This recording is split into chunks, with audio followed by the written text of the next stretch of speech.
नमो भगवते वासुदेवाय।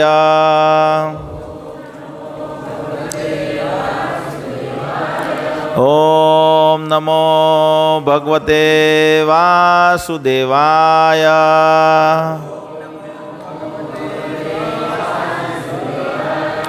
ओम नमो भगवते वासुदेवाय।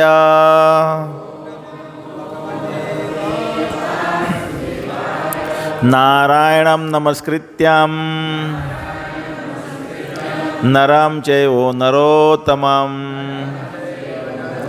देवीं सरस्वतीं व्यासं ततो जयामुदीरयेत्। नस्तप्रायेषु अभद्रेषु नित्यं भागवत सेवया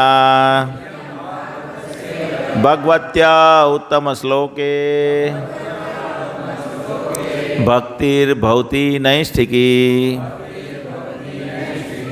श्रीमद् भगवद गीता तेना मूल रूपे अध्याय 3 कर्मयोग श्लोक संख्या 42। इंद्रियाणि पराणि आहुर इंद्रियेभ्यः परं मनः मनस्तु परा बुद्धिर यो बुद्धे परतस्तु सा। इंद्रियाणि पराणि आहुर इंद्रियेभ्यः परं मनः मनस्तु परा बुद्धिर यो बुद्धे परतस्तु सा। इंद्रियाणि पराणि आहुर इंद्रियेभ्यः परं मनः मनस्तु परा बुद्धिर यो बुद्धे परतस्तु सा। परतस्तु सह प्रभु। इंद्रियाणि पराणि आहुर इंद्रियाणि पराणि आहुर इंद्रियेभ्यः परं मनः इंद्रियेभ्यः परं मनः सतु परा बुद्धिः मनस्तु परा बुद्धिर यो बुद्धि परतस्तु सा। यो बुद्धेः परतस्तु सा। इंद्रियाणि पराणि आहुर इंद्रियेभ्यः परं मनः मनस्तस्तु परा बुद्धिः यो बुद्धेः परतस्तु सा। इंद्रियाणि पराणि आहुर इंद्रियेभ्यः परं मनः मनसस्तु परा बुद्धिर यो बुद्धे परतस्तु सा। माताजी। इंद्रियाणि पराणि आहुर इंद्रियेभ्यः परं मनः मनसस्तु परा बुद्धिः यो बुद्धेः परतस्तु सा। इंद्रियाणि पराणि आहुर इंद्रियेभ्यः परं मनः मनसस्तु परा बुद्धिर यो बुद्धे परतस्तु सा। इंद्रियाणि बोलो चलो। इंद्रियाणि पराणि आहुर इंद्रियेभ्यः परं मनः मनसस्तु परा बुद्धिर यो बुद्धेः परतस्तु सा। ઇન્દ્રિયાણી ઇન્દ્રિયાણી આ જે શબ્દ છે ને આખા ભગવદ્ ગીતામાં લગભગ 50થી ઉપર વખત શબ્દ હશે. આ શબ્દ 50થી આગલા શ્લોક આગલા અધ્યાયમાં તો 5 થી 6 વખત છે ને આ અધ્યાયમાં પણ 5 થી 6 વખત છે. જે ઝેરીલી નાગ સમાન છે આ ઇન્દ્રિયા. એટલે એને નિયંત્રણ કરવાનું બહુ ભારી છે. આપણે જોઈશું. ઇન્દ્રિયાણી ઇન્દ્રિયો પ્રાણી શ્રેષ્ઠ આહુ કહેવાય છે. ઇન્દ્રિયેભ્ય ઇન્દ્રિયોથી વધારે પરમ શ્રેષ્ઠ મનઃ મન મનસઃ મનથી વધારે તું પણ પરા શ્રેષ્ઠ બુદ્ધિ બુદ્ધિ યહ જે બુદ્ધે બુદ્ધિથી બુદ્ધિથી વધુ પરતઃ શ્રેષ્ઠ તું પરંતુ સહ તે. અનુવાદ અને ભાવાર્થ શિલ પ્રભુપાદ મહારાજ દ્વારા. શિલ પ્રભુપાદ મહારાજ કી જય. કૃષ્ણ કૃપામૂર્તિ અભય ચરણારવિંદ ભક્તિવેદાંત સ્વામી શિલ પ્રભુપાદ કી જય. કર્મેન્દ્રિયો જડ પદાર્થ કરતાં ચડિયાતી છે. મન ઇન્દ્રિયો કરતાં ઉચ્ચતર છે. બુદ્ધિ મનથી પણ વધારે ઉચ્ચતર છે અને તે આત્મા બુદ્ધિથી પણ વધુ શ્રેષ્ઠતર છે. ઘોડા છે, ઘોડાની ઉપર લગામ છે, લગામની ઉપર સારથી છે અને એના પર મુસાફર છે. આ વસ્તુ કથા ઉપનિષદમાં વર્ણન છે. શું છે? આ ઇન્દ્રિયો છે તે ઘોડા બરાબર છે. 5 ઘોડા આવે ને રથના, તે રીતના 5 ઇન્દ્રિયો છે. ઇન્દ્રિયો કોના બરાબર છે? ઘોડા બરાબર, રથના ઘોડા બરાબર. હવે મન કોના બરાબર? મન કોના જેવું છે? એ લગામ જેવી રસ્સી છે જે 5 ઘોડાને કંટ્રોલ કરે. હવે લગામ બરાબર તૂટી ગયેલી હોય, લગામ જ બરાબર નહીં હોય તો ઘોડા આમ ભાગે ને તેમ ભાગે ને રથને કીધે ફેંકી દે કે નહીં ફેંકી દે?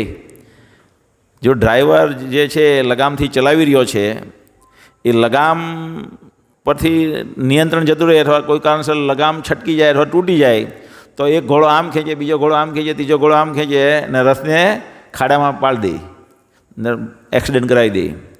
તો લગામ મન બરાબર છે. અને પછી એના ઉપર કોણ છે?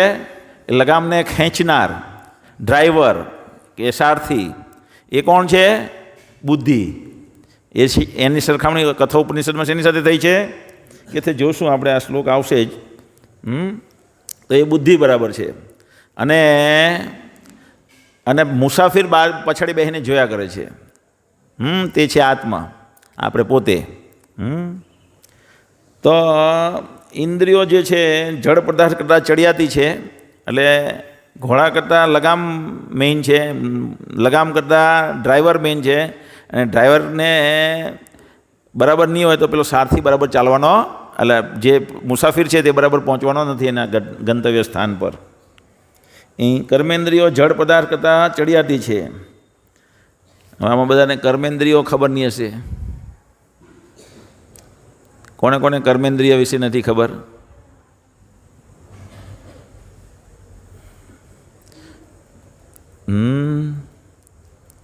કર્મેન્દ્રિયો વિશે નથી ખબર. આપણા શરીરમાં 10, આપણું શરીર 24 તત્વનું બનેલું છે. આ શરીર શેનું બનેલું છે? 24 તત્વનું. 5 જ્ઞાનેન્દ્રિય, 5 કર્મેન્દ્રિય. 5 જ્ઞાનેન્દ્રિય કઈ? આંખ. કેમ આંખને જ્ઞાનેન્દ્રિય કહે? કારણ કે જોવાથી જ્ઞાન થાય એટલે એને જ્ઞાનેન્દ્રિય કહે. કાન સાંભળવાથી જ્ઞાન થાય એટલે કાનને જ્ઞાનેન્દ્રિય કહેવાય. નાક સૂંઘવાથી ખરાબ છે સારું છે એવું ખબર પડે એટલે નાકને જ્ઞાનેન્દ્રિય કહેવાય. જીભમાં ટેસ્ટ કરે એટલે ટેસ્ટ સારો છે ખરાબ છે કડવો છે મીઠો છે એ ખબર પડે એટલે જીભને જ્ઞાનેન્દ્રિય કહેવાય. અને સ્પર્શ, આપણે સ્પર્શ કરીએ ત્યારે આપણે ખબર પડે કે અહીંયા ચીંધરું છે, ગરમ છે, ઠંડુ છે. તો એ સ્પર્શ એટલે ત્વચા. એ ત્વચા જે છે તે જ્ઞાનેન્દ્રિય. એટલે આ 5 જ્ઞાનેન્દ્રિય થઈ. ખ્યાલ આવી ગયો? હવે 5 કર્મેન્દ્રિય છે. હવે લખી નાખો, જેણે હાથ ઊંચો કર્યો તેને લખી નાખવાનું. તો આગળ ફાસ્ટ વધાય ને. જેણે હાથ ઊંચો કર્યો તેને લખવું જોઈએ, નહીં તો રેકોર્ડિંગ કરવું જોઈએ એણે. અને 5 કર્મેન્દ્રિય છે. હાથ વડે આપણે કામ કરીએ, પગ વડે આપણે કામ કરીએ, જીભ વડે આપણે કામ કરીએ. જીભ 2 કામ કરે. જીભ બોલવાનું કામ કરે, એટલે એ કર્મેન્દ્રિય થઈ. બરાબર છે. પછી જનેન્દ્રિય, એના દ્વારા પુત્ર ઉત્પન્ન થાય. અને ગુડા માર્ગ, જેના દ્વારા આપણે આપણા શરીરમાંથી મળ બહાર ફેંકીએ. તો એ 5 કર્મેન્દ્રિય થઈ ને 5 કર્મેન્દ્રિય. અને 5 જ્ઞાનેન્દ્રિય. હવે આ 5 જ્ઞાનેન્દ્રિય જે છે એના 5 સબ્જેક્ટ ટોપિક છે, એટલે વિષય છે. શું છે 5 વિષય?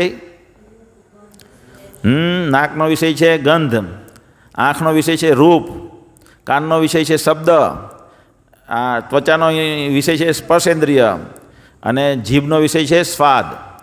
તો આ 5 એટલે 5 ને 5 10 ને 5 15 થયું. અને સ્થૂળ વસ્તુ છે આપણું શરીર. ધરતી, અગ્નિ, વાયુ, આકાશ અને પાણી, આ 5 સ્થૂળ તત્વ છે. ભૂમિરાપનલો વાયુ ખમ મનો બુદ્ધિ રેવ ચ અહંકાર ઇતિ અમે ભિન્ના પ્રકૃતિ અસ્તધા. પછી મન, બુદ્ધિ ને અહંકાર, આ 3. એટલે 5 ને 3 8, એટલે 15 ને 8 23 થયા ને. અને ઉપર આત્મા, આપણે પોતે 24 તત્વનું શરીર બન્યું. સમજમાં આવ્યું? હવે આપણે જ્યારે મરીએ, કાલનો ટોપિક હતો અમારો અમલસાડમાં, આપણે જ્યારે મૃત્યુ થાય ત્યારે આપણી સાથે 5 વસ્તુ નહીં આવે. એ 5 વસ્તુનું બનેલું જે શરીર છે, સ્થૂળ શરીર, ધરતી, અગ્નિ, પાણી, વાયુ અને આકાશનું બનેલું જે સ્થૂળ શરીર છે, એ 5 વસ્તુ આપણી સાથે નહીં આવે. એને અહીંયા બાળીને ભસ્મ કરવામાં આવે. બાકીના 24માંથી 19 વસ્તુ આપણી સાથે આવે. 19 વસ્તુ આપણે બીજા શરીરમાં લઈ જઈએ. કેવી રીતે લઈ જઈએ? તો ભગવદ્ ગીતાના 15મા અધ્યાયમાં શ્લોક છે. જેવી રીતે ગુલાબ ઉપરથી પવન વહે અને હવાને, અને એ હવા ગુલાબના સુગંધદાર બની જાય, તેવી જ રીતે આ શરીરના વિચારો જે છે એમાં આત્મા રહેલો હોય, આ શરીરમાંથી બીજા શરીરમાં, આ શરીરના વિચારો બીજા શરીરમાં લઈ જાય. એટલે આપણે એને એ જ વ્યક્તિ રહીએ. ખાલી ભગવાનની કૃપાથી આપણે પાછલું શરીર ભૂલાવી દઈએ ભગવાન, બસ. શું કરવા ભૂલાવી દે? શું કરવા ભૂલાવી દે? કારણ કે આગળ ભોગ કરીએ કે આપણે આગળ ભોગ કરીએ કે જો આપણને પાછલું શરીર ભૂલાવે નહીં તો આગળનો ભોગ આપણથી થાય નહીં. આ ભગવાનની કૃપા છે. સમજી ગયા હવે? તો હવે શું આપણે બોલતા શેના પર ટોપિક આવ્યો?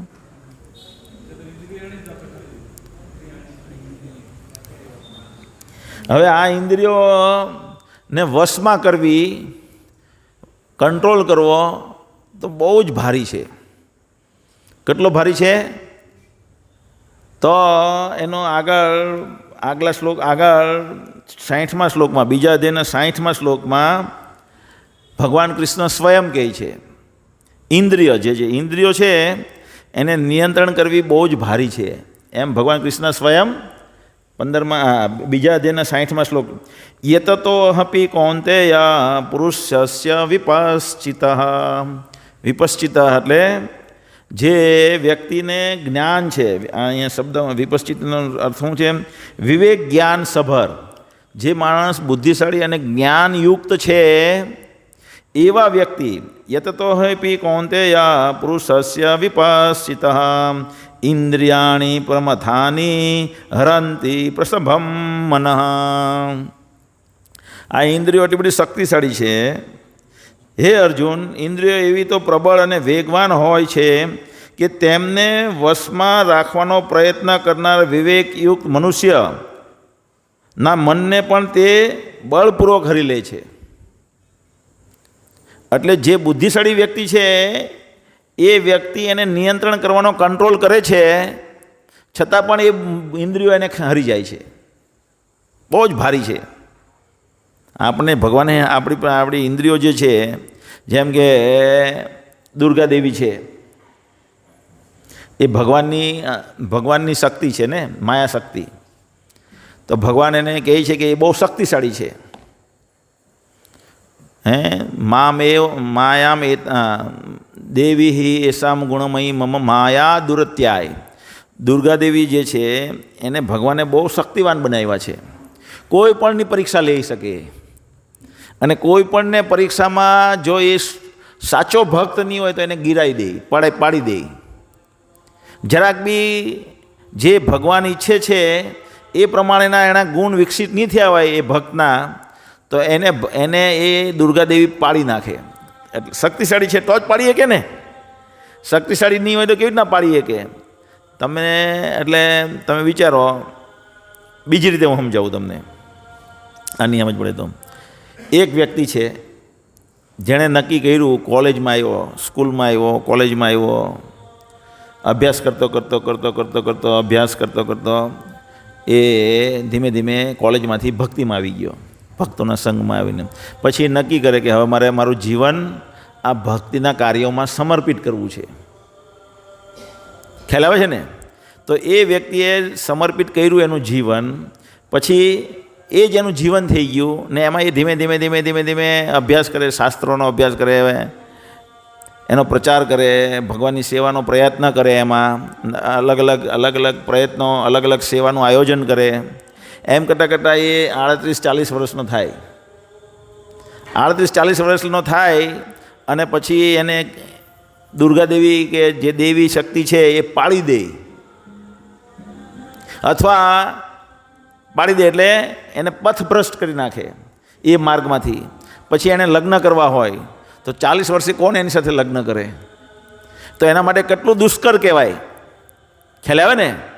એવી રીતે કોઈ બીજો વ્યક્તિ છે, એનાથી પણ ઉપર વધેલા છે. બ્રહ્મચારીમાંથી પછી ધીમે સંન્યાસ લઈ લીધો, અને એ સંન્યાસી વ્યક્તિ બન્યા અને 50 વર્ષ થયા.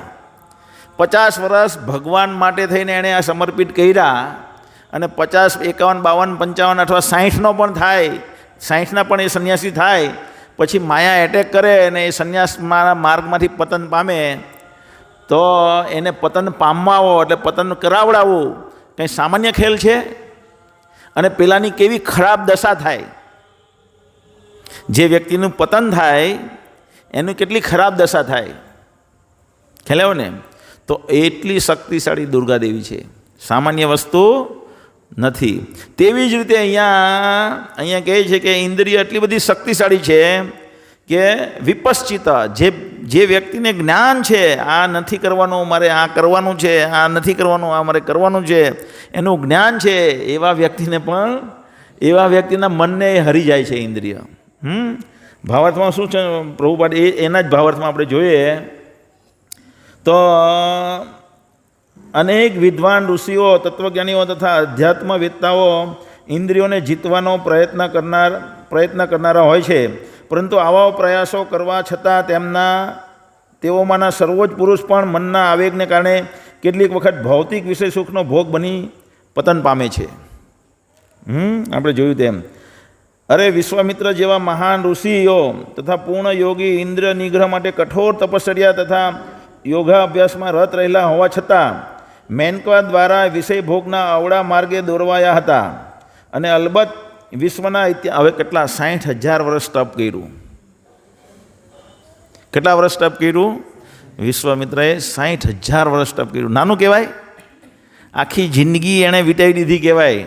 60,000 વર્ષ તપ કર્યું જે વ્યક્તિએ, એને દુર્ગાદેવી મોકલી આપે મેનકાને, અને મેનકાના ઝાંઝણના ઝણકારથી પતન પામી જાય, એનું તપશ્ચર્યા ભંગ થઈ જાય, એને લગ્ન કરવાનું મન થઈ જાય. તો આ ઇન્દ્રિયો એટલી બધી શક્તિશાળી છે. તો કહેવાનો મિનિંગ એ છે કે આપણે એને લાઇટલી નથી લેવાનું. ભક્તો શું કરે, આ ઇન્દ્રિયો જે છે એના દ્વારા આપણે કેટલા ખતરનાક પોઝિશનમાં આપણે મુકાઈએ છીએ, એનું આપણને કોઈ જ્ઞાન નથી. હેલેવો ને?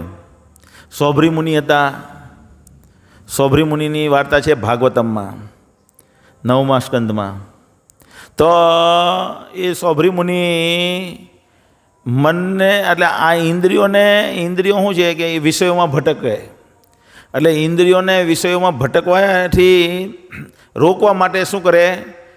સિદ્ધ યોગી હતા, એટલે પાણીમાં જઈને તપશ્ચર્યા કરે, ધ્યાન કરે, કેટલા હજારો વર્ષ લગીને તપશ્ચર્યા કરે, અને પછી આંખ ખોલે તો આ સામે બે માછલીને જોઈ જાય આલિંગન કરતી, અને એ બે માછલીઓને જોઈ એને વિષય વાસના જાગી જાય, અને પછી એને રાજાની છોકરી સાથે લગ્ન કરવા પડે. તો આટલી શક્તિશાળી છે ઇન્દ્રિય. અને પછી શું થાય છે? પછી જન્મ મૃત્યુનું ચક્કર ચાલુ રહે. પછી શું થાય? જો આપણે પ્રોપરલી ટ્રેન્ડ નહીં હોઈએ તો હવે આ લોકોની આવી દશા છે, આ લોકો આવા મહાન મહાન વ્યક્તિઓની. યયાતિ રાજા શું કહે છે દેવયાનીને? શું કે માત્રા સ્પર્શાસ્તુ નહીં, માત્રા સ્પર્શરાદોહિત્રા વા ન વિવેકતા આસનો ભવેત પ્રમથાની ઇન્દ્રિયા બળવાન ઇન્દ્રિયાણી શું કે વિદ્વાન સપી કર સતી. કે મોટા મોટા વિદ્વાન જે લોકો છે, વિદ્વાન સમજો છો ને શબ્દ, એ મોટા મોટા વિદ્વાન લોકોનું પતન થઈ જાય. એટલે એવા વ્યક્તિએ જેણે ભગવાનને પ્રાપ્ત કરવાના માર્ગમાં ચાલવું છે, એવા વ્યક્તિએ પોતાની માત્રા એટલે મા સાથે, સ્વસરા એટલે બહેન સાથે, દોહિત્રા એટલે પુત્રી સાથે, માત્રા મા, બહેન અને છોકરી સાથે એકાંતમાં બેસીને વાત ન કરવી જોઈએ. કારણ કે ઇન્દ્રિયાની પ્રમથાની ઇન્દ્રિયાની વિદ્વાન સપી કર સતી, મોટા મોટા વિદ્વાનોનું પતન થઈ જાય. આ ઇન્દ્રિય એટલી આવી શક્તિ ભગવાને કેટલી મૂકી છે આની અંદર, કેટલો પાવર મૂક્યો છે, કેટલા વર્ષના પ્રયત્નને ઝીરો કરી મૂકે,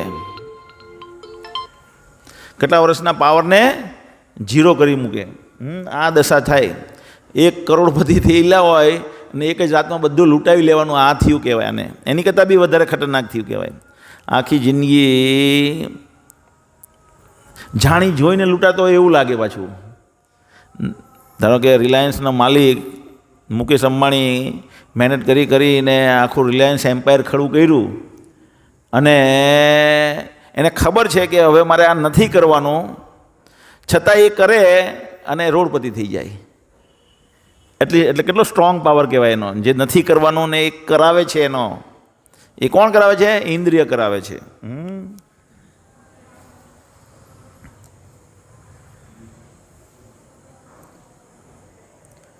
અને અલબત્ત વિશ્વના ઇતિહાસમાં આવા તો અનેક ઉદાહરણો છે. તેથી સંપૂર્ણ રીતે કૃષ્ણ ભાવના પરાયણ થયા વિના મન તથા ઇન્દ્રિયોને વશમાં રાખવામાં તે અત્યંત કપરું કાર્ય છે.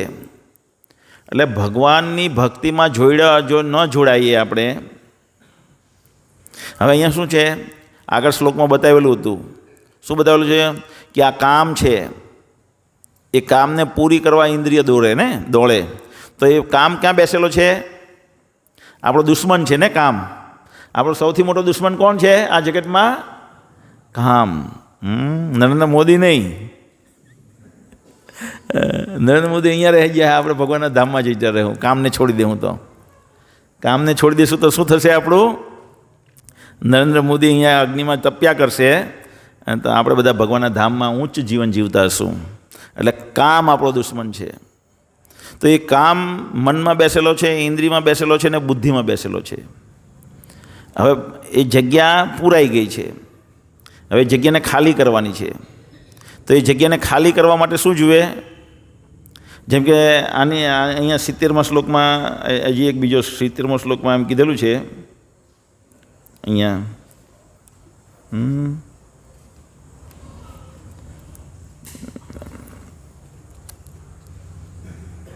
શું કે? અપૂર્યમાનમ અચલમ પ્રતિસ્થમ સમુદ્રમ આપઃ પ્રવશ્યંતિ યદ્વત તદ્વત કામયઃ પ્રવસંતિ સર્વે સ શાંતિમ આપનોતિ ન કામ કામી. કે આ જે કામ છે એ ઇન્દ્રિયો વિષયોના જે વિષયો છે. કામ એટલે શું? ઇન્દ્રિયોના વિષયો. આપણે 5 જ્ઞાનેન્દ્રિય જોઈ, 5 કર્મેન્દ્રિય જોઈ. હવે 5 ઇન્દ્રિયોના જે વિષયો છે એ આપણા મનની અંદર પ્રવેશ કર્યા કરે. જેવી રીતના નદી છે, નદીમાં નદીમાં મોજા અવિરત ઉઠ્યા કરે, અવિરત ઉઠ્યા કરે ને નદીમાં મોજા, એ અવિરત ઉઠ્યા કરશે.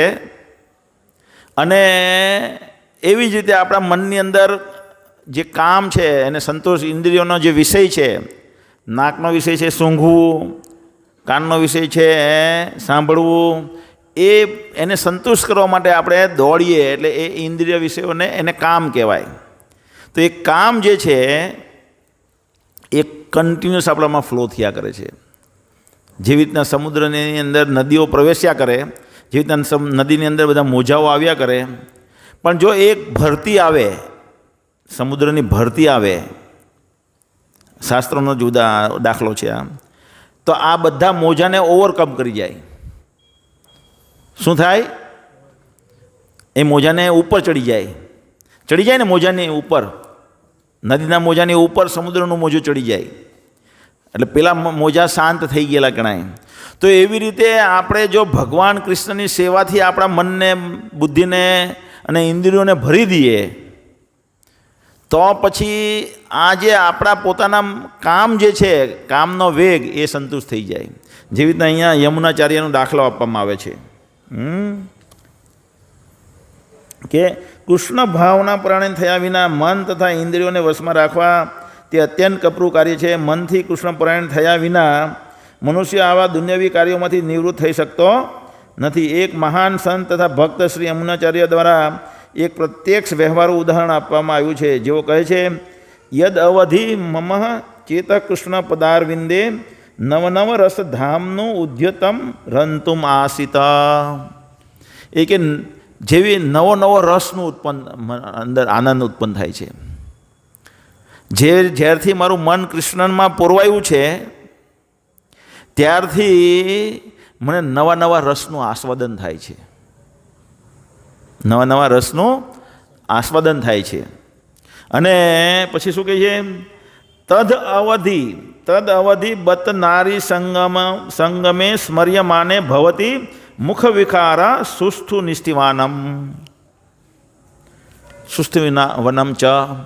એટલે જ્યારે કૃષ્ણ માટે થઈને મને નવા નવા, જ્યારે ભગવાન માટે નવા નવી સેવાનું હું જ્યારે પ્લાન કરું છું, એટલે નવા નવા રસનું ઉત્પાદન મને આસ્વાદન થાય છે, ત્યારે નારીનો સંગ કરવાનું જ્યારે મારા મનમાં પ્રવેશે છે ત્યારે હું એ વિચાર પર થૂકું છું.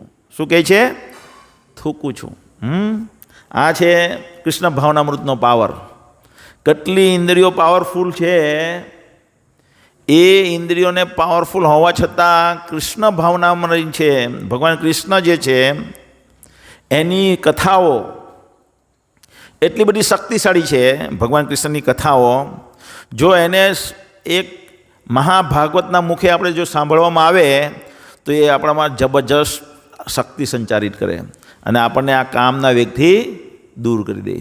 તો આપણે જોઈએ કે ઘણા બધા ભક્તો ભક્તિમાં આવ્યા હોય, ઘણા લોકો આવે 20 વર્ષની ઉંમરે ભક્ત બને, પછી 60, 70, 80, 90 વર્ષ લગીને પણ ભક્તિ કર્યા કરે, લાગેલા રહે, પોતાની ભક્તિમાં વૃદ્ધિ, પ્રગતિ કરવા માટે, ભક્તિનો વિકાસ કરવામાં લાગેલા રહે. તો એનો અર્થ શું થયો કે કૃષ્ણની જે કથાઓ છે એમાંથી એને શક્તિ પ્રાપ્ત થઈ રહી છે.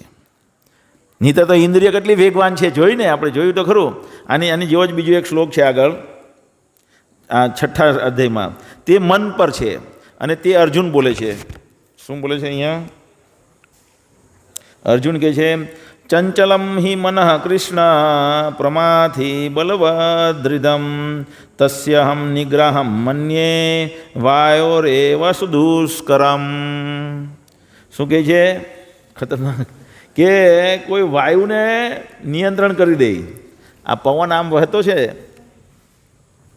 પવન આ બાજુથી આમ આવી રહ્યો છે, તો પવનને આમ કરીને ઝાપટ મારીને પેલી બાજુ ફેરવી નાખે.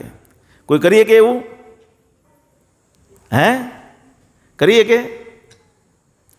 આખો પવન, નવસારીમાં વહેતો પવન અથવા આખા ગુજરાતમાં વહેતો પવન સમુદ્રમાંથી નવસારી આખા ગુજરાત તરફ આવી રહ્યો છે, એને વાળી અને તમિલનાડુમાં મોકલી દે, અથવા વાવાઝોડું આવે ત્યારે બધા લાચાર થઈને જોઈ ગવર્મેન્ટ એનાઉન્સ કર્યા કરે red signal orange signal red signal ભાઈ આટલી સ્પીડે પવન ફૂંકાવાનો છે બરાબર હેરિકન ફૂંકાવાનું છે વાળી નહીં એકે વાળી એકે છે એ લોકો અમેરિકામાં 200 કિલોમીટરની સ્પીડે પવન ફૂંકાય કેલિફોર્નિયા દર 4 વર્ષે ઉડી જાય કેલિફોર્નિયા દર 4 વર્ષે ઉડી જાય તો એ જો કોઈ વાયુને એની ગતિને વાળી દે સમુદ્રમાંથી કેલિફોર્નિયામાં ફૂંકાય એને પવનમાં આમ કરીને બહાર ફેંકી દે તો એવો શક્તિશાળી તો કોઈ છે આપણે જોયો નથી એટલે અહીંયા અર્જુન કહે છે કે વાયુને કોઈ ફેરવીને ફેંકી દઈ શકે વાયુને ફેરવીને ફેંકી દઈ શકે પણ આ મન એનાથી વધારે શક્તિશાળી છે મનને કે શું હે કૃષ્ણ મન ચંચળ શું કહે છે ઉચ્છખલા દુરાગ્રહી તથા અત્યંત બળવાન છે અને તેથી તેને વશમાં રાખવું એ મને વાયુને વશમાં રાખવાથી પણ વધારે અઘરું લાગે છે આ અર્જુન ભગવાન જ્યારે ધ્યાન યોગની વિધિ બતાવે છે શું બતાવે છે ધ્યાન યોગની વિધિ બતાવે છે કે આવી રીતે ધ્યાન થાય ને ધ્યાન દ્વારા મનને વશમાં થાય તો અર્જુન કહે છે કે તમારી જે ધ્યાનની વિધિ જે બતાવી છે એ દ્વારા મનને વશ કરવું મને આની વાયુને વશમાં કરવું સહેલું લાગે એની કરતાં તો ભારી છે ને મન હવે એ મન જ્યારે કૃષ્ણમાં પુરવાઈ જાય કૃષ્ણની શક્તિ કૃષ્ણમાં જ્યારે પુરવાઈ જાય છે ત્યારે આ બધી વસ્તુને નિયંત્રિત થઈ જાય છે બધી વસ્તુ નિયંત્રિત થઈ જાય છે ઇન્દ્રિયો નિયંત્રિત થઈ જાય છે મન નિયંત્રિત થઈ જાય છે એનું એક ઉદાહરણ છે અહીંયા સવે શું છે સવે મનઃ કૃષ્ણ પદારવિંદયોર જ્યારે મન મારું કૃષ્ણમાં પુરવાયું વાચાંસી વૈકુંઠ ગુણાનું વર્ણને અને જ્યારે મારા શબ્દો મેં કૃષ્ણનો મહિમા ગાવાનું શરૂઆત કરી એકચ્યુઅલી તમને લોકોને કૃષ્ણની શક્તિનો આપણને અંદાજ નથી એક શ્લોક વાંચીએ એટલે એક શ્લોક તમને એમ થાય કે ઓહો શું રસ છે શું રસ છે હું જ્યારે મને પેલા એક ભાઈએ એક શ્લોક કીધો વર્ષતી તપામી અહમ વર્ષ નિગ્રહ નામી શું છે નિગ્રહ નામી ચ એ વચ કે આ તાપ છે એ હું તપાવું છું ભગવાન કૃષ્ણ કહે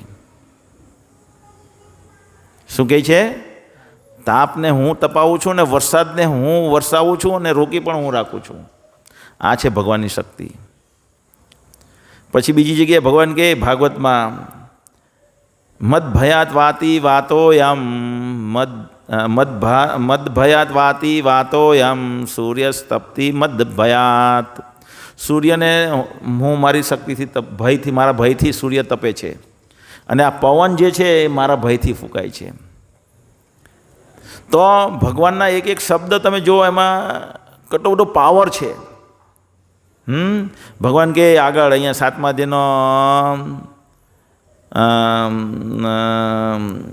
શું છે 8મો શ્લોક કે 7મો શ્લોકમાં શું કહે છે ભગવાન કે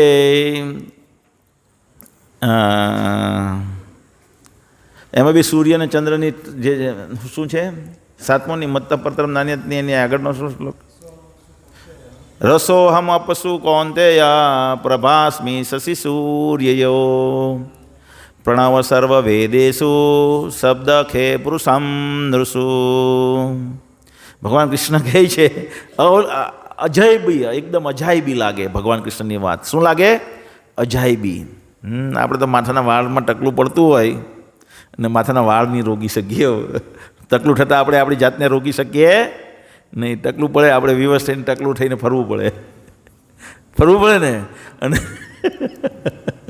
અને આંખે ચશ્મા આવી જાય તો એને બી આપણે રોકી શકીએ નહીં વિવશ થઈને ચશ્મા પહેરીને ફરવું પડે તો આપણી સ્થિતિ આવી છે અને ભગવાન કે આ બધી વસ્તુને હું નિયંત્રણ કરું બધાના વાળને નિયંત્રણ કરે બધાના વાળ જે છે એ પણ ભગવાનથી નિયંત્રિત થાય છે માથા પરના વરસાદને વરસાવે, પછી વર્ષતી ઇન્દ્રો દહતી અગ્નિર મૃત્યુશ્ચરતી મદભયાત. મૃત્યુ જે આવે છે, યમરાજ એનું કોઈને મારવા આવે છે, એ કાર્ય પણ ભગવાનને લીધે થઈ રહ્યું છે, ભગવાનના દળને લીધે થઈ રહ્યું છે.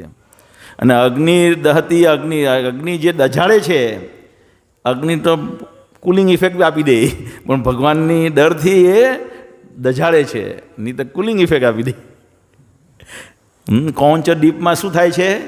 કૌંચ દીપ જે છે, આપણે સપ્તદ્વીપ, આમ જો ધરતી છે, ભૂમંડળ સપ્તદ્વીપમાં બનેલું છે, ત્યાં એ અગ્નિ છે. કૌંચદ્વીપમાં કૌંચ નામનું કૌંચદ્વીપ ને કુશદ્વીપ જે છે, ત્યાર પછી કૌંચદ્વીપ, પહેલાં જંબુદ્વીપ સેન્ટર પાર્ટમાં, સાલમાલી દ્વીપ, કૌંચદ્વીપ અને કુશદ્વીપ. કુશદ્વીપમાં શું થાય છે? એકદમ ઝીણું ઝીણું ઘાસ સળગી રહ્યું છે દીવાની જેમ, અને એ શીતળતા બક્ષે છે. શું બક્ષે છે? શીતળતા. એટલે ભગવાનનો દર ન હોય તો અગ્નિ દજાડી ન શકે. એ તો ભગવાનના ભયથી અગ્નિ દજાડી રહી છે. ખ્યાલ ને? આ છે ભગવાનનો પાવર. તો એ અહીંયા આ જે છે શ્લોક, એ કોણ બોલે છે? અમરીશ રાજા જે છે એ મનુની પેઢીમાં, ચોથી પાંચમી પેઢીમાં આવે છે. તો એ અમરીશ રાજા આખા ભૂમંડળના રાજા છે, અને ભૂમંડળના રાજા છે, અને આખું રાજનનું શાસન કરી રહ્યા છે. પોતાના જે અસિત અને બધા એવા મહાન ઋષિના ગાઈડન્સમાં ચલાવી રહ્યા છે. હવે એક દિવસ થાય એવું કે દુર્વાસા મુનિ એને ત્યાં આવી જાય. હવે એ દિવસ બારસનો હોય. 11 પછી શું આવે? બારસ. હવે બારસના દિવસે આપણે ઉપવાસ તોડવાનો હોય એક ટાઈમ પિરિયડમાં. શું? એક ટાઈમ પિરિયડમાં. એ ટાઈમ પિરિયડમાં આપણે કંઈ પણ અન્ન ખાવાનું હોય. હવે દુર્વાસા મુનિ આવી જાય, એ ઉપવાસ તોડવાની તૈયારી કરતા હોય, અને ત્યાં દુર્વાસા આવી જાય, અને પછી કે હવે આપણે બે સાથે પ્રસાદ લેશું. અને એમ કે તે પહેલાં મારે સ્નાન કરવા જવું પડે એમ છે. એટલે એ યમુનામાં સ્નાન કરવા જાય. એટલે આ રાજા એની રાહ જુએ. હવે પેલા નાતા વિચારમગ્ન થઈ જાય, સમાધિમાં આવી જાય. એટલે થોડીક વાર લાગી જાય રિટર્ન થવામાં વાર લાગી જાય. તો અહીંયા ઉપવાસ તોડવાનો જે સમય હોય એ જતો રહેતો હોય, એ જતો રહેવાની તૈયારીમાં હોય. તો જે એના રાજ્યમાં બ્રાહ્મણો હોય એને પૂછે કે હવે આ સ્થિતિમાં મારે શું કરવું? દુર્વાસા મુનિની રાહ જોવી કે ઉપવાસ તોડવું? તો કે તમે થોડુંક અમથું પાણી પી લેવ. એટલે કારણ કે એ નિર્જળા કરતા હોય, એટલે થોડુંક અમથું પાણી પી લેવ, તમારો ઉપવાસ તૂટી જશે. એટલે થોડુંક અમથું પાણી પીને ઉપવાસ તોડે.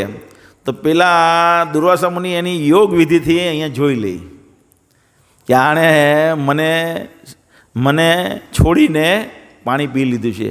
હવે એના બ્રાહ્મણનું બળ બતાવે. શું બતાવે? બ્રાહ્મણનું બળ બતાવે. જો મને તે મારું અપમાન કરેલું કહેવાય, મારી સાથે પ્રસાદ લેવાનું કીધું અને એકલા જમી લીધું, એકલા પ્રસાદ લઈ લીધો તે.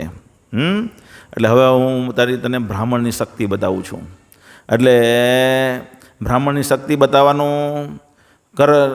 પેલું કરે. એટલે એક વાળ કાઢે અને એક અગ્નિમય અસુર ઉત્પન્ન કરે.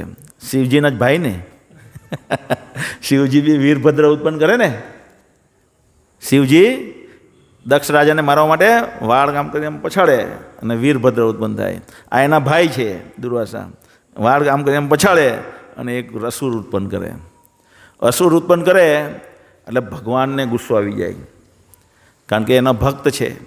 એના ભગવાન કહે ને, ન મે ભક્ત પ્રણશ્યતી. મારા ભક્તને કોઈ લલકારે કે કોઈ હેરાન કરે એ હું સહન કરીશ નહીં. ભગવાન જો તમે ભક્ત માટે કેવા છે. બહુ બધા એવા ઉદાહરણ છે શાસ્ત્રોમાં જેમાં ભગવાન એના ભક્તોનું અપમાન સહન કરતા નથી.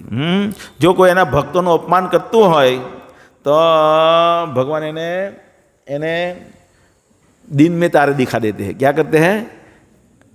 દિવસમાં તારા બતાવી દે. જેવી રીતે એક બીજા 2-3 ઉદાહરણ છે. એક પ્રહલાદ મહારાજનું ઉદાહરણ છે. હોળિકા પ્રહલાદ મહારાજને લઈને અગ્નિમાં બેસે. હોળિકા એમ કે વિચારેલું કે હું નહીં બળું, પણ એ પોતે બળી જાય અને પ્રહલાદ મહારાજને કશું થતું નથી. પછી પેલા કયા રાજા જળ ભરતને લઈ જાય, રાહુગણ નહીં પણ આ જળ ભરતને પહેલાં બલિ ચડાવવા લઈ જાય. કાળીના ભક્તો એક દિવસ જતા હોય બલિ ચડાવવા, નર બલિ ચડાવવા જતા હોય, તો નર બલિ ભાગી જાય. હવે જળ ભરત ખેતરમાં ફરતા હોય, હટ્ટા કટ્ટા હોય, એટલે કે આ એને પેલો બલિ ભાગી ગયો તો ભલે ભાગી ગયો, આ મસ્તીની બલિ છે, એને પકડીને લઈ જઈએ આપણે. તે બધા ડાકુઓ એને લઈ જાય પકડીને, કાળીને ભોગ એને નર બલિ ચડાવવા. અને જેવી કાળીને એટલે એનું માથું કાપવા જતા હોય તો બધી કાળીની સખીઓ પ્રગટ થઈ જાય અને જે બી એના માટે ભોગ કરતા હોય કાળી માટે, એ જ બધા અસુરોને મારી નાખે. કેમ? કારણ કે ભગવાન એને ખબર છે કે આ ભગવાન સહન કરશે નહીં, કારણ કે જળભર ભગવાનના મહાન ભક્ત હોય. તો અહીંયા આ અમરીશ રાજા જે છે એને આવી રીતના પેલો રાક્ષસ ઉત્પન્ન કરીને મારવા ઉત્પન્ન કરે, ભગવાન તરત સુદર્શન ચક્ર છોડી દે. શું છોડે? સુદર્શન ચક્ર. અને પેલા રાક્ષસને મારી નાખે. અને એ સુદર્શન ચક્ર દુર્વાસા મુનિ પાછળ દોડે એને મારવા. દુર્વાસા મુનિ ભાગે બ્રહ્મલોકમાં જાય, શિવલોકમાં જાય, ઉચ્ચ ગ્રહના જે પણ બધા લોકો હોય ત્યાં ક્યાંય એને શાંતિ પ્રાપ્ત થાય નહીં. આની અગ્નિથી એનું શરીર બળવા માંડ્યું હોય. તો અંતે ભગવાન કૃષ્ણ પાસે જાય, વિષ્ણુ પાસે જાય, શિરદોક સાહેબ વિષ્ણુ પાસે જાય અને કે મને બચાવો. તે કે મારા ભક્તનું અપમાન કર્યું છે, એટલે હવે હું પણ એને તને બચાવી શકીશ નહીં. એ મારા ભક્ત તને માફી કરે તો જ હું તને માફ કર્યું. તો કોઈ પણ વ્યક્તિએ ભગવાનના જે મહાન ભક્ત છે એવા ભક્તને લલ્લુ પંજુ નહીં ગણવા જોઈએ. જ્યારે કોઈ ભક્તને અથવા એક ભક્ત બીજો ભક્ત, ધારો કે આ 2 ભક્ત છે બાજુ, તો ધારો કે હું અહીંયા આપીને પ્રવચન આપું છું અને તમે બધા પ્રવચન સાંભળી રહ્યા છે, તો મારામાં એ ભાવના હોય કે આ બધા તુચ્છ છે અને હું કંઈક જ્ઞાની છું. ઇસી મિનિટે ભગવાનમાંથી નારાજ થઈ જાય, એક જ સેકન્ડમાં, માઇક્રો સેકન્ડમાં ભગવાન નારાજ થઈ જાય. તો એવી જ રીતે દરેક ભક્તથી બીજા ભક્તે પોતે ચડિયાતો છે એવું વિચારવું જોઈએ નહીં. તરત જ ભગવાન નારાજ થઈ જાય. ગોપીઓ હતી એ રાસલીલા રમવાનું ભગવાન વાંસળી વગાડે અને રાસલીલાનું આયોજન કરે અને બધી ગોપીઓ દોડતી મધ્યરાત્રિએ ભગવાન રાત્રિને સ્ટેન્ડ સ્ટીલ કરી દે, ઊભી રાખી દે રાત્રિ. અને બધી ગોપીઓ પોતાનો દિવ્ય દેહમાં ભગવાન કૃષ્ણ પાસે આવે છે. અને જ્યારે ભગવાન કૃષ્ણ પાસે આવે છે ત્યારે અમુક જ ગોપીઓ પહેલાં પહોંચેલી હોય, એટલે કે અમારી જેટલી કોઈ ભાગ્યશાળી નહીં. શું વિચારે? અમારી જેટલી કોઈ ભાગ્યશાળી નહીં. આ બીજી બધી ગોપીઓમાં કંઈ લેવા દમ નથી. એટલે એવું જેવો મનમાં એવો વિચાર આવે, કૃષ્ણ ભગવાન રાસલીલામાંથી ગાયબ થઈ જાય, તરત જ ગાયબ થઈ જાય. ભગવાન એને છોડી દે, બધી ગોપીઓને જતા રહે. કેમ? ભગવાનને પસંદ નથી. પછી બહુ રડે ને બહુ બધી લતાઓને પૂછે, રેતીને પૂછે કે ભગવાન કૃષ્ણને તમે જોયા? પછી કે આ પગ ચિહ્ન માર્ગ અહીંયા છે, એટલે અહીંયા ગયા હશે. તો માર્ગમાં જે પણ આવે એને પૂછે. પછી ભગવાન કૃપાવશ પ્રગટ થાય પાછા. ત્યારે એ લોકોને રિયલાઇઝ થાય કે અમારે આ અહંકારને લીધે ભગવાન ગાયબ. એવી રીતે આપણે જો અહંકાર કરીશું ભક્તિમાં કે હું મારી જેવો કોઈ ભક્ત નહીં, તો આપણી ભક્તિમાં પ્રગતિ થવાની નથી. આપણે નમ્ર હંમેશા તુચ્છ એટલે કે ત્રિણાદપી સુનિચેન તરોરપી સહિષ્ણુના અમાની ન માનદેન કીર્તનીય સદાહરી.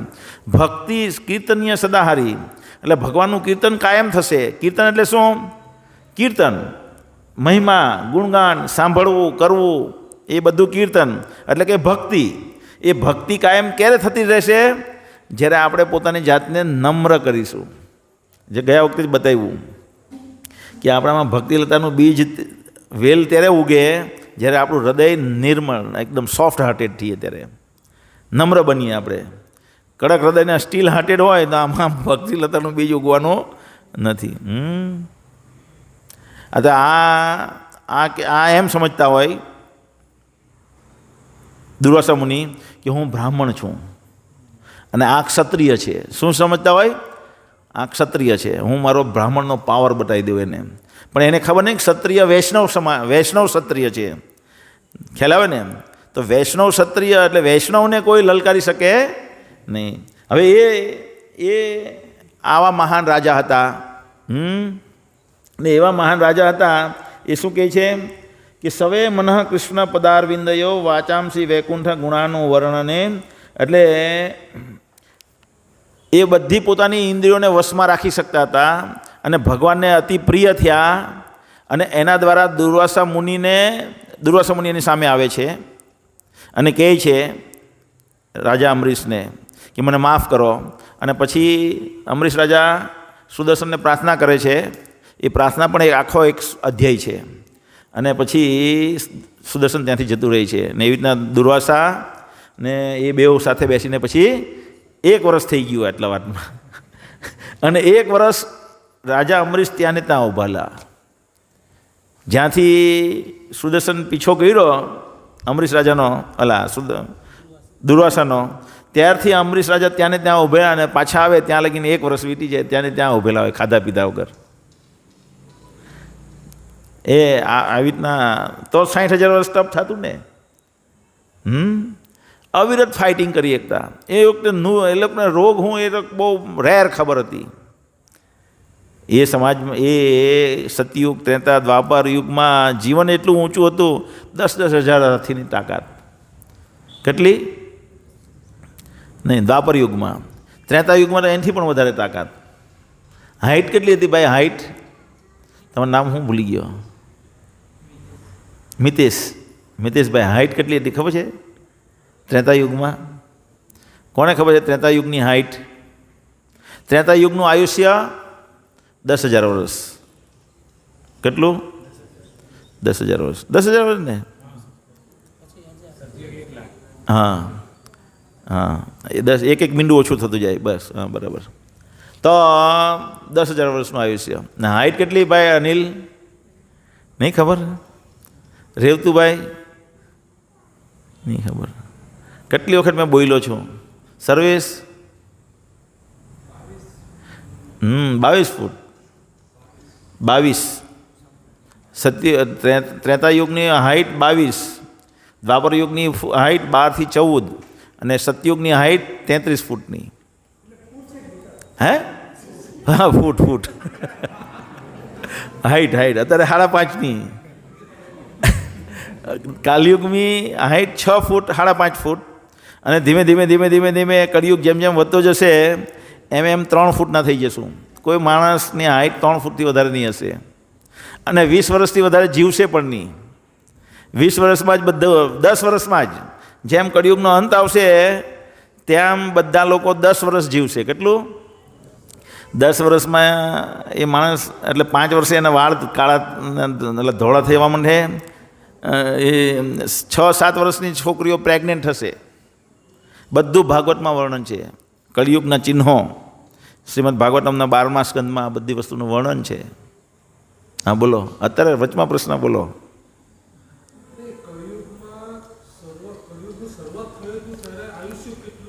100 વર્ષનું. 100 વર્ષનું હતું અને અંત તરફ 1 મીંડું ઘટી જાય. દરેક વખતે 1 મીંડું ઘટતું જાય.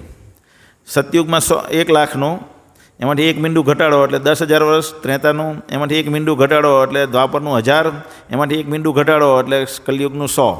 અને એમાંથી 1 મીંડું ઘટાડો એટલે 10. કલયુગના અંતે 10 વર્ષનું આયુષ્ય. બધામાં મીંડું ઘટતું જાય. તો એ રાજા આટલા શક્તિશાળી કેમ હતા? કારણ કે એણે બધી ઇન્દ્રિયોને ભગવાનની સેવામાં જોડેલી હતી. શું કહે છે અહીંયા? એ કહે છે કે મનને કૃષ્ણનું સ્મરણ કરવામાં લગાવેલી હતી. અને જ્યારે તમને કૃષ્ણની મહાનતા ખબર પડશે ત્યારે ઓટોમેટિક મન કૃષ્ણમાં પુરવાયેલું રહેશે. ખાલી કરવાનું શું છે, ઇન્દ્રિયોને વશમાં કરવા માટે આપણે એટલું જ કરવાનું છે કે એક ભક્તને આપણો મિત્ર બનાવવાનો છે. શું કરવાનું છે?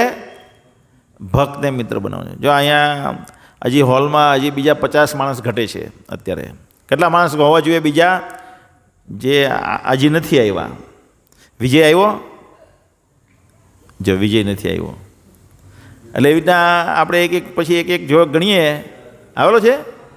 હા, છેલ્લે બેસેલો છે. હાથ બી નહીં ઊંચો કરતો. તો એવી રીતના એનાલિસિસ કરશો તો ઘણા બધા ભક્તો એવા છે કે જણા નથી આવ્યા. તો આપણે પહેલાં જ્યારે પ્રવચન શરૂ કર્યું ત્યારે શું કહ્યું આપણે?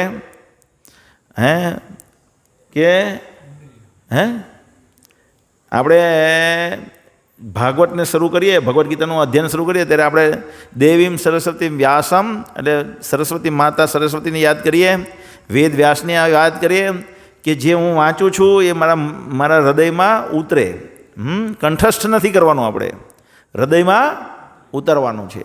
હું એને સમજી શકું ને હૃદયમાં ઉતારી શકું એવી પ્રાર્થના છે. દેવીમ સરસ્વતી વ્યાસમ તતો જયમ ઉદીરતે નસ્ત પ્રાયેસુ એટલે હંમેશા માટે જ આપણામાં અભદ્ર છે. નસ્ત પ્રાયેસુ અભદ્રેસુ, જે અભદ્ર છે એ ગાયબ થશે. અભદ્ર એટલે મેં ગઈકાલે સમજાયું ને, કોઈ હતું કે અભદ્ર જે છે દરેક વ્યક્તિ દુઃખી છે અને એ દુઃખનું કારણ છે પોતાનો સ્વભાવ. આ જગતમાં ફરી રહ્યો છે કામને લીધે અને એનો સ્વભાવ જે છે એને દુઃખી કરે છે. એ એના માટે અભદ્ર છે.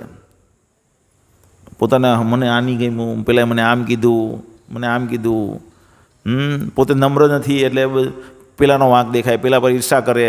એવી રીતના દરેકનું પોતાનું એક અલગ વ્યક્તિત્વ છે. એ ભગવાનને તરફ ઝૂકેલું નથી, એ અભદ્ર છે. તો નસ્ત પ્રાયેસુ અભદ્રેસુ નિત્યમ ભાગવત સેવયા, નિત્યમ એટલે કાયમ માટે આ ભગવદ્ ગીતાનું રીડિંગ જો કરતા રહીશું તો જ આપણું આ બધા અભદ્ર ગાયબ થશે આપણા જીવનમાંથી. દુઃખ બધા ગાયબ ક્યારે થશે? જ્યારે આપણે આ ભગવદ્ ગીતાનું અધ્યયન કરીશું. કૃષ્ણ ભગવાન છે એ આ આગને ઓલવી શકે. તો અહીંયા મનઃ કૃષ્ણ પદારવિંદયોર, કૃષ્ણના કથામાં એણે મન પૂરેવું. વાચાંસી વૈકુંઠ ગુણાનું વર્ણને, બોલવાની જે આપણી આદત છે એને ભગવાનની લીલાઓ અને ભગવાનનું ધામનું વર્ણન કરવામાં લગાવી. કોણે? અમરીશ મહારાજે. પછી કરો હરેર મંદિર માર્જનાદો, હાથ જે છે હાથ એને ભગવાનના મંદિરને સાફ સફાઈ કરવામાં લગાવી દીધી. ઘણા ભક્તો અહીંયા આવે તો આપણે આ લીલા જાણીએ છીએ, આ કળા જાણીએ છીએ, લીલા ના કહેવાય, કળા જાણીએ છીએ કે કોઈ જો ભગવાનનું મંદિરનું માર્જન કરે તો એનું કલ્યાણ થાય છે, બહુ મોટું કલ્યાણ થાય છે. ને એટલા માટે ચૈતન્ય મહાપ્રભુએ સ્વયં આ કરીને બતાવ્યું. ને આપણે કોઈને પાસે મંદિરનું સાફ કરાવીએ તો બીજે દિવસ ભક્ત આવતા બંધ થઈ જાય. એને ખબર નથી કે મારું કેટલું કલ્યાણ થાય છે. કરો મંદિર હરેર મંદિર માર્જન આદિશું. મોટા મોટા રાજાઓ કરતા, એના મિનિસ્ટરો કરતા મંદિરનું માર્જન. રોડ સાફ કરતા, જગન્નાથ ભગવાનની રથયાત્રા નીકળે ત્યારે રાજાએ રોડ સાફ કરવાનો હોય સ્વયં જાતે આવીને. કોને ખબર છે? અને બધાને અહંકાર એટલો બધો ભરેલો છે કે આપણે લગાવીએ તો એને એમ થાય કે મને આમાં લગાવી દીધું. પછી કે શ્રુતિમ ચકાર અચ્યુત સત્ય કથોદય,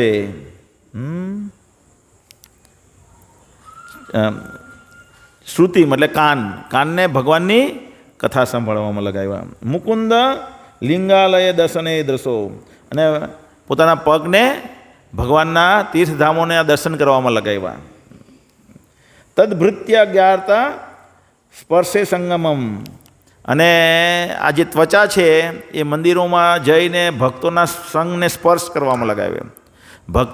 ભક્તોના અંગને સ્પર્શ કરવું એનાથી પણ એનું શુદ્ધિકરણ થાય છે. તો એ એના માટે થઈને એમણે લગાવ્યું. ધ્રાણામ તદ પાદ સરોજ સૌરભે, અને નાક જે છે એને ભગવાનના અર્પણ કરેલા ફૂલને સૂંઘવામાં લગાવ્યું. શ્રીમતે તુલસ્યામ રસમ તદ અર્પિતે, અને જીભ છે જે તે ભગવાનને અર્પિત કરેલા તુલસી પાન ખાવામાં લગાવવામાં લગાવ્યું. પાદો હરે ક્ષેત્રે પદાનુસર્પણે, અને પગને પાછું ભગવાનના ધામમાં, ભગવાનના જે તીર્થધામો છે તેમાં જવામાં, અને શિરને ભગવાનને ચરણમાં લગાવડાવ્યું. એટલે ભગવાનના મંદિરો જાય અને હંમેશા એને નમન કરે. તો આવી રીતે આપણે જો આપણી દરેક ઇન્દ્રિયોને ભગવાનની સેવામાં જોડીશું તો આ દરવાસા મુનિએ જે પ્રાપ્ત કર્યું, અમરીશ રાજાએ જે પ્રાપ્ત કર્યું એ આપણે પ્રાપ્ત કરી શકીશું. નહીંતર કોઈ પછી માર્ગ નથી. હવે આજના શ્લોકમાં શું કહે છે, એટલે ભાવાર્થમાં આપણે એક વખત ભાવાર્થ જોઈ લઈએ. ઇન્દ્રિયો કામની પ્રવૃત્તિઓ માટેના જુદા જુદા દ્વાર છે. કામ શરીરમાં સંચિત રહેલો હોય છે, પરંતુ ઇન્દ્રિયો મારફત તેને બહાર નીકળવાનો માર્ગ મળે છે. તેથી એકંદરે ઇન્દ્રિયો સમગ્ર શરીર કરતાં ચડિયાતી છે. જ્યારે શ્રેષ્ઠ ચેતના અથવા કૃષ્ણ ભાવનામૃતનું પ્રવર્તન હોય છે ત્યારે આ દ્વારોનો ઉપયોગ થતો નથી. કૃષ્ણ ભાવનામૃતમાં શું કહે છે, જો જ્યારે આપણે આપણી ચેતના આવી રીતના અમરીશ રાજાની જેમ ભગવાનની સેવામાં લાગેલી હોય તો એવા બહુ બધા ઉદાહરણો છે, બહુ બધા ઉદાહરણો છે. ચોર હતો, પ્રભુપાદની ઘડિયાળ ચોરી કરવા આવેલો અને ચોરી કરવાનું ભૂલી ગયો. ખાલી પ્રભુપાદની વાર્તા સાંભળ્યો, કથામાં આવે, આવી રીતના પ્રવચનમાં આવે. જેવી રીતના આપણે હમણાં રથયાત્રા કાઢી ને, રથયાત્રા કાઢેલી, તેમાં બધા ચોર પ્રવેશેલા અંદર, અને બહુ બધાના શું કહેવાય, બહુ બધાના ચેન ને મંગળસૂત્રને ચોરીની જતી રહી લેડીઝ કોઈ, એટલે ચોર લેડીઝ ઘૂસી ગયેલી અંદર.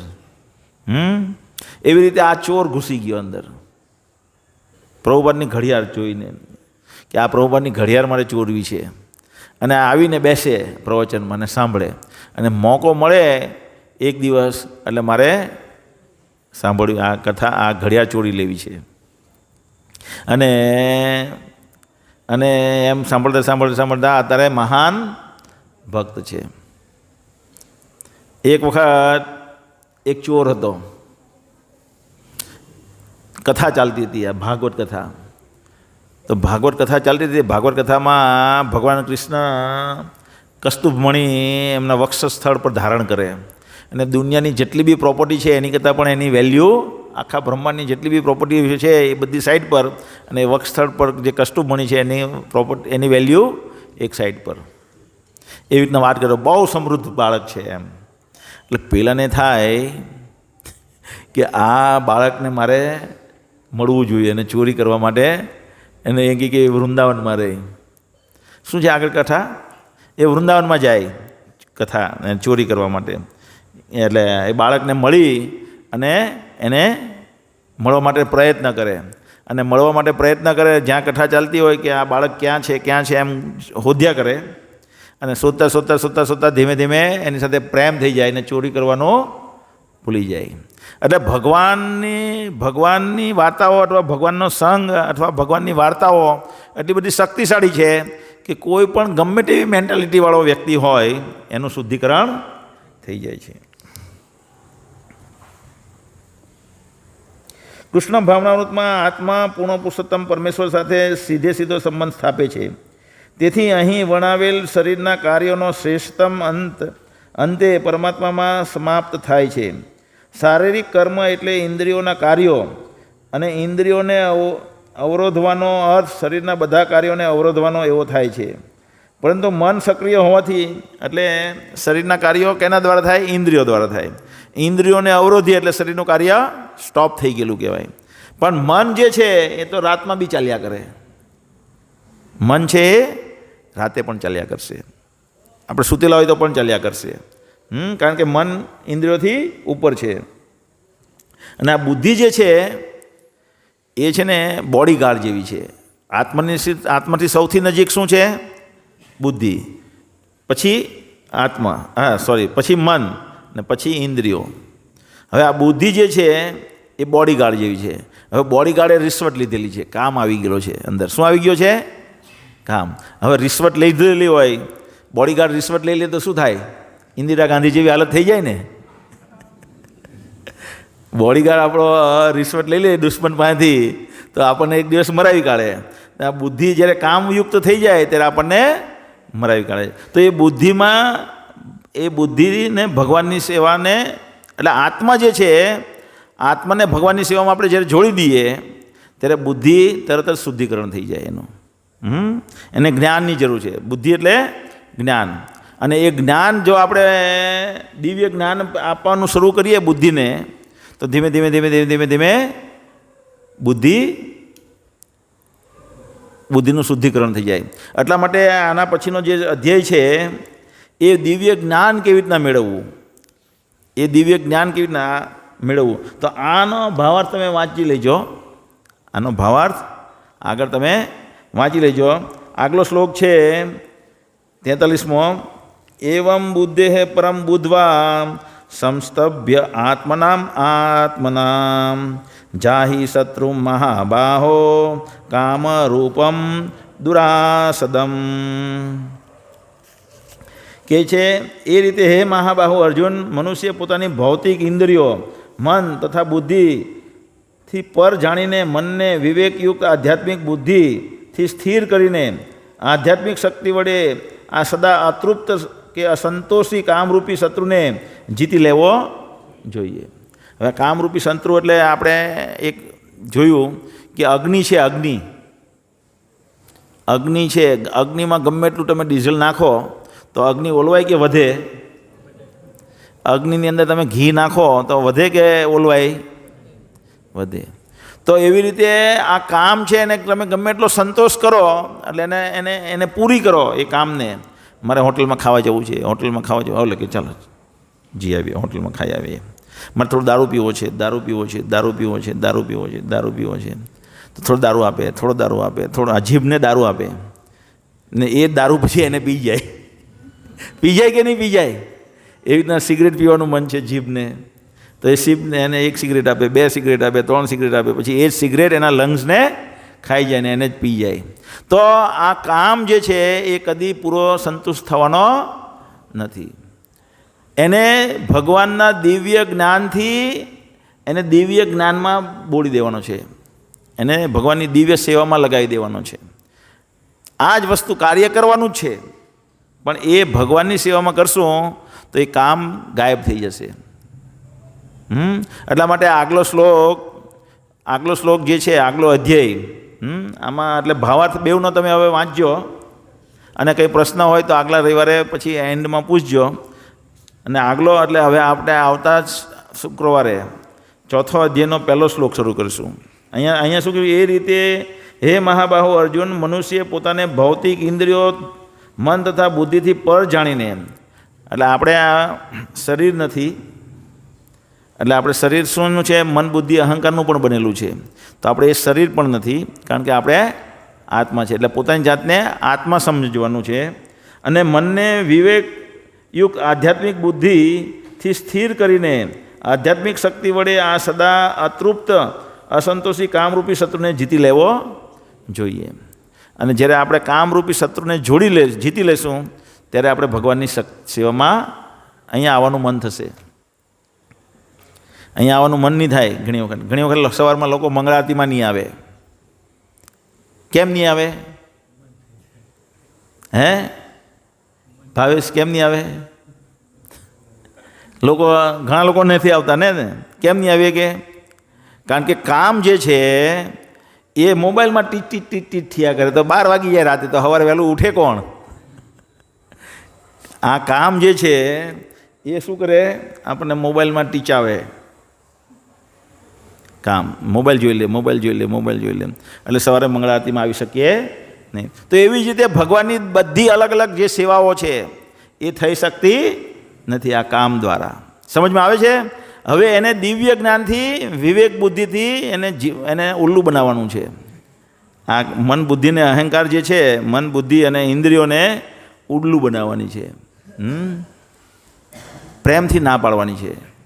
એને જ્ઞાન યોગ દ્વારા તમે ગમે એટલું ના પાડશો, ગમે એટલા યોગ કરી લેશો, ધ્યાન યોગ કરી લેશું, ગમે એટલું જ્ઞાન તત્વજ્ઞાન મેળવી લેશું, જ્યાં લગીન દિવ્ય જ્ઞાન, ભગવાન કૃષ્ણ એક વ્યક્તિ છે અને એ વ્યક્તિત્વનું જ્ઞાન આપણે જ્યાં લગીને પ્રાપ્ત નથી કરતા ત્યાં સુધી આ કામ સંતુષ્ટ થશે નહીં. તો એ દિવ્ય જ્ઞાન કેવી રીતે પ્રાપ્ત થાય એ ભગવાન કે ઈમમ વિવસતે યોગમ પ્રોક્તાવાનહમ અવયમ વિવસ્વન મન્વે પ્રાહુ મનોરીક્ષા કવે બ્રવીત. તો આ દિવ્ય જ્ઞાન જે છે મેં સૂર્યદેવને આપેલું હતું. ભગવાન કૃષ્ણ કહે પહેલા જેનો ચોથા જેનો પહેલો શ્લોક. તો એક શુક્રવાર આપ્યું હતું, આવતા શુક્રવારે. હરે કૃષ્ણ.